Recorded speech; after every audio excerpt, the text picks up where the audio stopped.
ముందుగా మనతోలి వెలుగు ప్రేక్షకులు అందరికీ నమస్తే. ఈటల రాజన్న పోటు ఇవాళ బల ఫస్ట్గా అవుపడుతుంది పేపర్లో. ఏం పనికి అవుపడుతుంది అంటే ఏమంటాడు, ప్రతి నిమిషం నా ఫోన్ పైనే నిఘా. ప్రతి నిమిషం 2001 నుంచి జరిగినట ఈటల రాజన్న ఎమ్మటి ఫోన్ ట్యాపింగ్. రాజన్న నీ ఒక్కని ఫోనే కాదే, అగడిపడ్డ మాసమ్మ మొగని మింగ ఆయన సామెత ఉంటే కదా. ఇంకో గచ్చనే ఏం చేసిరంటే బీఆర్ఎస్ పార్టీలో ఉన్న వాళ్ళ అనుచరుల ఫోన్లు కూడా ట్యాపింగ్ చేసిరంట. వీళ్ళు నీడని కూడా నమ్మపోయేది, పాడైపోను. నమ్మకం తక్కువ ఆయుస్ ఎక్కువ అంటారు కదా. అంటే వాళ్ళ అనుచరుల ఫోన్లు కూడా ట్యాప్ చేసిరు. ఇంక ఒలోలు చేసిరంటే అనుచరులే కాకుండా నిన్న క్లియర్గా చెప్పిరు కానీ పాడైపోను. వరంగల్లో ఒక ఆఫీసే పెట్టిరట. అదేంటి రేవంత్ రెడ్డి మళ్ళీ కేసీఆర్ వీళ్ళంతా ఒక్క నుంచి పోటీ చేసిరు కదా, అన్నించారా అదే కావచ్చు. ఒక ఆఫీసు తీసుకొని ఆఫీసులోకి వెళ్ళి ఫోన్లు ఓలోలు ట్యాపింగ్ చేయాలని కిరాయికి తీసుకొని, అదేదో విద్యానగరం బాలానగరం ఉండేగా, ఒక గాడికి వెళ్ళి మొత్తం ఒక ఆఫీస్ పెట్టి అంతా ఫోన్ ట్యాపింగ్ చేసిరట. ఈ ముచ్చట అందరికీ ఎరుకున్న ముచ్చటే, పాడైపోను. దమ్ము ధైర్యం లేక ఇంకా గట్టిగా మాట్లాడితే సిగ్గా అనిపించకుండా గడికి ఒక్కడి పేపర్ స్టేట్మెంట్ ఇస్తారు, నా ఫోన్ ట్యాపింగ్ అయిందో నా ఫోన్ ట్యాపింగ్ అయిందో అని. ఎవరిని ఫోన్ ఇచ్చి పెట్టిరు చెప్పురి. రేవంత్ రెడ్డి పని చేసిరి, బండి సంజయ్ పని చేసిరి, మళ్ళీ పోతే పొంగిలేడి సీనన్న పని చేసిరి, మళ్ళీ పోతే ఈటల రాజన్న పని చేసిరి. రేవంత్ రెడ్డిని టార్గెట్ చేసుకొని రేవంత్ రెడ్డి తమ్మిని ఫోన్ ట్యాప్ చేసిరి, తమ్మిని దోస్తుగాల ఫోన్ ట్యాప్ చేసిరి, ఈటల రాజన్న ఫోన్ ట్యాప్ చేసిరి, ఆయన కొడుకు ఫోన్ ట్యాప్ చేసిరి, వాళ్ళ భార్య ఫోన్ ట్యాప్ చేసిరి. ఎవరిని పెట్టిరు చెప్పురు. ఇక ఒక్కొక్క రోజు 600-650 మంది ఫోన్లు ట్యాపింగ్ చేస్తుంటే ఈ ముచ్చట అందరికి ఎరికే. మళ్ళా ఈ సిగిదప్పిన ముచ్చట పాడే ఫోను రోజు వస్తుంది పేపర్లో. ఓ పని చేయరు మమ్మగాని, ఎవరెవని ఫోన్లు ట్యాప్ అయినాయో మల్లయ్యనూరి, ఎవరెవని ఫోన్లు ట్యాప్ అయినాయో మీరంతా కలిసి ఒక సంఘం పెట్టుకోరేసి ఫోన్ బాధితులని ఒక సంఘం పెట్టుకోరి. మా ఫోన్లు ట్యాప్ అయినాయి అని ఉంటుంది కదా, ఫోన్ బాధితుల సంఘం మొత్తం అని ఒకటి పెట్టుకొని దానికి అధ్యక్ష కార్యదర్శి పెట్టుకొని మీరు అందరు కలిసి ఢిల్లీకి పోతారా, లేకపోతే తెలంగాణ ఆఫీస్ భవన్కి పోతారా, లేకపోతే ఇంకేటికన్నా పోతారా, ఎంతమంది అయినాయో ఫోన్లు వాళ్ళంతా కలిసి ఒక కమిటీ వేసుకొని మాకు న్యాయం చేయరి. మేము మాట్లాడుకున్న ఫోన్లలో ఏం విన్నారు, ఎవరి లాభాల కోసం విన్నారు, దీని వెనకంగా ఉన్న బాడకా ఓడాడు, దీన్ని చేపించిన లుచ్చ ఓడాడు. మరి మీరు అందులో ఫోన్లు మాట్లాడే దగ్గర మీరేమన్నా గట్టినే 2 నెంబర్ దంద గిట్ట చేస్తుంటే మిమ్మల్ని పట్టుకుంటుంది గిట్ట చేసిరా. సరే ప్రజలకు ఉపయోగపడేటట్టు గిట్ట చేసిరేమో, పాడైపోను. మరి మీరే దొంగలేమో ఓనికెరక పాడైపోను. మరి మీరేమో దొంగ పని చేస్తే దొంగ పని బయట పెడతాను గిట్ట చేసిరేమో. లేదు మీరే మంచోళ్ళు, వాళ్ళే లంగలు కావచ్చు. మరి ఆ లంగలను పట్టుకుంటందుకన్నా మరి మీరు అంతా ఏకం కావాలి కదా. ఎంతసేపటికి ఏమంటాడు, సిట్ ఏర్పాటు చేసి నేటికి సంవత్సరం అయిపోయింది. కాంగ్రెస్ సర్కారుకు చిత్తశుద్ధి ఉందా లేదా, బీఆర్ఎస్ కాంగ్రెస్ లాలూచిపడ్డాయి. ఈ ఫోన్ ట్యాపింగ్ కేసుని సిబిఐకి ఇవన్నీ ముచ్చట్లు ఎందుకే నాకు అర్థం కాదు. మీరు ఇస్తే కాదా, సరే కాంగ్రెస్ పార్టీ బీఆర్ఎస్ పార్టీ లాలూచిపడ్డది అనుకుందాం, జరసేపటి మటుకు కేంద్ర ప్రభుత్వం మీదే కదా, ప్రైవేట్గా మీరు కూడా కేసు వేసుకోవచ్చు కదా. మరి ఈ పంచాయతీ పాడైపోయి ఈ కాంగ్రెస్ గవర్నమెంట్ బీఆర్ఎస్ వాళ్ళు ఇద్దరు ఒకటయ్యారు.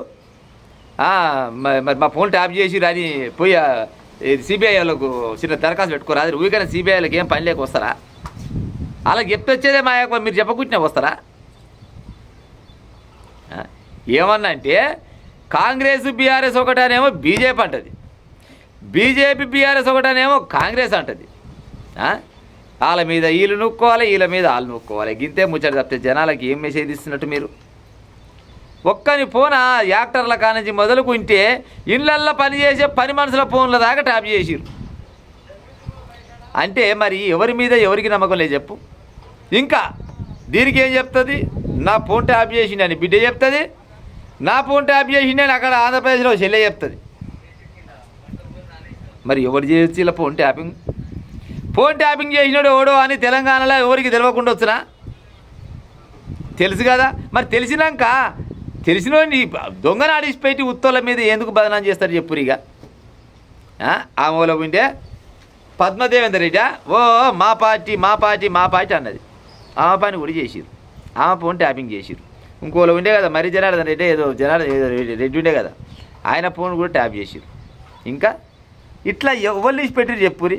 పొంగులేటి శ్రీనివాసరెడ్డి చేసిరి. ఎవరి ఫోన్ చూడబోయినా కానీ ఫోన్ ట్యాపింగ్. మరి ఫోన్ ట్యాపింగ్ చేసి ఏం సంపాదించారు? మీకేం లుక్సాన్ అయ్యింది? మీరు లుక్సాన్ అయిన వాళ్ళంతా ఒక ఆడ గూడి పోరి ఏడిపోతారు పోరి. నిజంగా కూడా ఫోన్ ట్యాపింగ్ అనేది ఒక తెలంగాణ రాష్ట్రానికి సంబంధించిన ముచ్చటే కాదు, ఇతర రాష్ట్రాలలో ఉన్న గవర్నర్ల ఫోన్ కూడా ట్యాపింగ్ చేసిర్రా నాయన. ఇది దేశ సమస్య. ఇది ఏమక్కడికి ఏవాల్సి వచ్చింది? ఫోన్ ట్యాపింగ్లు ఎందుకు చేసిరు? ఎవని లాభం కోసం చేసిరు? ఇట్లే దీని వెనకంగా ఉన్న దొంగ ఓడాడు, లంగ ఓడాడు, వాడిని పట్టుకొని వాడిని 4 తన్నులు అంతే మీరు ఏమక్కడికి చేసిరని అంటే ఏమన్నా కొలిక్కి వస్తుంది ఈ ముచ్చట. అంతేగాని పొద్దుగాల లేవంగానే పేపర్ల ఒకనాడు ఒక ఆయన మొన్న అదే ధర్మపూర్ అరవింద్ అయితే బల ముద్దుగా చెప్పిండు ముచ్చట. ఏమక్కడ చేసినావు బే నా ఫోను? ఏయ్ ఏం పనిపాటు లేదురా, దిమాగ్ తక్కువ పాడుకోవు, నా ఫోన్ ఏం ట్యాప్ చేసావురా అన్నాడు. ఆ పాడుకోవన్న కాడ బీపీ వేసినట్టు. కానీ గట్టినే బయటికి వెళ్ళారు అంతా, అందరూ కలిసి ఏది మన అంబేద్కర్ విగ్రహం కాడ కూర్చొని పట్నంలో కూర్చొని మేమంతా ఫోన్ ట్యాపింగ్ చేయబడిన బాధితులం, మాకు న్యాయం చేయరి అని ఒక్కడ కూర్చొని తెల్లారి ఢిల్లీ మొత్తం దిగి వస్తుంది, కేంద్ర ప్రభుత్వం కూడా దిగి వస్తుంది, సిబిఐ దిగి వస్తుంది, ఈడీ ఇంకా ఏ రకమైన పోలీసులు అయినా దిగుతారు. ఆడికి ఎందుకు రారు? దీని వెనకంగా ఉన్నోడు దొంగనాడిసి పెట్టి ఉత్తోళ్ళ మీద పొరలుతారేం నాకు అర్థం కాదు. కానీ ఈ పార్టీ మీద బురదలుడు, ఆ పార్టీ మీద బురదలుడు. మీ హామీలు ఇచ్చే నాడు ఏమిచ్చిరు? బీజేపీలో అయినా కానీ కాంగ్రెస్ పార్టీలో అయినా కానీ ఈ తెలంగాణ రాష్ట్రానికి ఒక మహమ్మారి లెక్క ఒక బీఆర్ఎస్ పార్టీ అనే ఒక నియంత తలిగిండు, కల్వకుంట్ల చంద్రశేఖరరావు తలిగిండు, ఆయన వెనకంగా కొంతమంది గవర్నమెంట్ ఆఫీసర్ తలిగిరు. వీళ్ళంతా కలిసి రాష్ట్రాన్ని మొత్తం భ్రష్టు పట్టించారు, ఫోన్లు మొత్తం ట్యాపింగ్ చేసిరు. మేము గెలిచిన 4 రోజులకే ఒక్కొక్కరిని పని చేస్తామని కేంద్రంలో ఉన్నాయని అని చెప్తాడు, రాష్ట్రంలో ఉన్నాయని చెప్తాడు. కేంద్రంలో బీజేపీ గెలిచింది, రాష్ట్రంలో కాంగ్రెస్ గెలిచింది. మరి మీరిద్దరు ఒకటయ్యి ఏది ఈ విషయం పైన, ఈ ఒక విషయం పైన మీరిద్దరు ఒక మాట మీద అనుకొని దీని వెనకంగా ఉన్నాడు ఇంది కొనపోయి లోపలేస్తే కాదా? ఏనట్టు పాడైపోరు. వీళ్ళకు కూడా ఏమైనా ఎక్కడొచ్చో చెప్తే మరి ఇప్పుడు అంతిమంగా మనం ఒకటే. కానీ జనాలను ఏదో 4 రోజులు అట్లా టైంపాస్ చేసుకుని అట్లా తిప్పుకోద్దాం. కానీ మనం అంతా బుక్కడి తిని భూమి కొడదాం, పొద్దుదా కొట్లాడదాం, పొద్దుకంగా పోయి ఇవాళ నీది కలిసి రేపు నాది కలిసి అందరం కలిసి ఒక్కడ మీటింగ్ పెట్టుకొని తలా కవిష్కరి దాగి ఓనిలో కాలిపోదాం అనుకుంటురా ఏమి? హీరోయిన్ల జీవితాలు నాశనం అయినాయి, రాజకీయ నాయకులు రాజకీయ భవిష్యత్తు లేకుండా పోయింది. హెడ్ మాస్టర్ల ఫోన్లు కూడా ట్యాప్ చేసి పాడయ్యారు. ఏం అక్కడికి చేసిరు? మరి వాళ్ళతోటి ఏమొచ్చింది? వాడిని పట్టుకరారు అంటే 16 నెలలు పోయినోని అట్టేసి ఇట్టేసి పట్టుకొని వచ్చిరి. వాళ్ళు వచ్చినాక ఇంకోటి పేరు చెప్పి 30-40 మంది మా టీమ్ అంతా ఉన్నదని చెప్పి క్లియర్గా అర్థమైతే లేదా సార్ కాంగ్రెస్ సర్కారు వాళ్ళు? మీకు కాంగ్రెస్ పార్టీ గెలిచిందని సంబరాలు చేసుకుంటున్న గంట సేపటికే ఆ మొత్తం ఆర్టిస్ట్కి మొత్తం కొనబోయి ఆ మూసినాదులు వేసి వచ్చిరంట, మూసిలో పడేసి వచ్చిరంట. మరి అందులో ఏం పాడైనా ఏమున్నాయి అనే సంగతి మీకు తెలియదా? మరి ఏ రాదురు? మరి సిబిఐకి అప్పచెప్పరాదురు? ఏమవుతున్నాయి? సిబిఐకి అప్పచెప్తే ఎవరినో ఒకరి కూసాలు మొత్తం కదులుతాయి కదా, కదలయా? జర గా పని చేసే ఉపాయం చేయరా? గా పని చేస్తే నిజంగా కూడా ఇది రాష్ట్రానికి సంబంధించిన ముచ్చట కాదు, భారతదేశానికి మొత్తం సంబంధించిన విషయం.